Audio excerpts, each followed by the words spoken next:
Heart অ্যাটাকের লক্ষণগুলো হচ্ছে বুকের মাঝখানে এবং বুকের বাম পাশে প্রচণ্ড ব্যথা হওয়া, চাপ দিয়ে ধরা। এই ব্যথাটা বিশেষ করে চোয়াল, গলা, বাম পাশের কাঁধ এবং পিঠেও যেতে পারে। এছাড়া শ্বাস প্রশ্বাসে কষ্ট হওয়া, রোগী প্রচণ্ড ঘেমে যাওয়া, বমি হওয়া বা দুশ্চিন্তা বা মৃত্যুর ভয় জাগা, এগুলো হচ্ছে হার্ট অ্যাটাকের লক্ষণ। তো হার্ট অ্যাটাক হলে আমরা কি করব বা আমাদের করণীয় কি?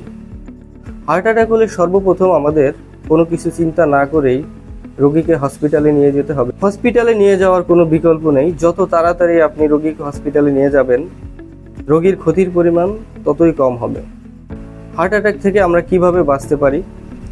হার্ট অ্যাটাক থেকে বাঁচার ক্ষেত্রে আমাদের লক্ষ্য রাখতে হবে কি কি কারণে হার্ট অ্যাটাক হয়ে থাকে। হার্ট অ্যাটাক হওয়ার মধ্যে যেই একটু আগেই বললাম যে চর্বিযুক্ত খাবার খাওয়া, এগুলো পরিহার করতে হবে।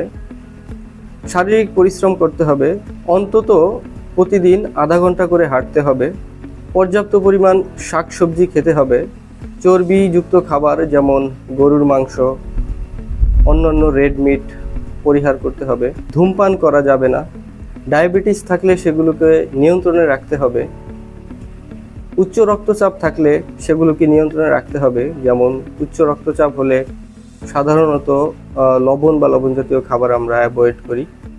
সেই বিষয়টা মাথায় রাখতে হবে যাতে উচ্চ রক্তচাপ না হয়।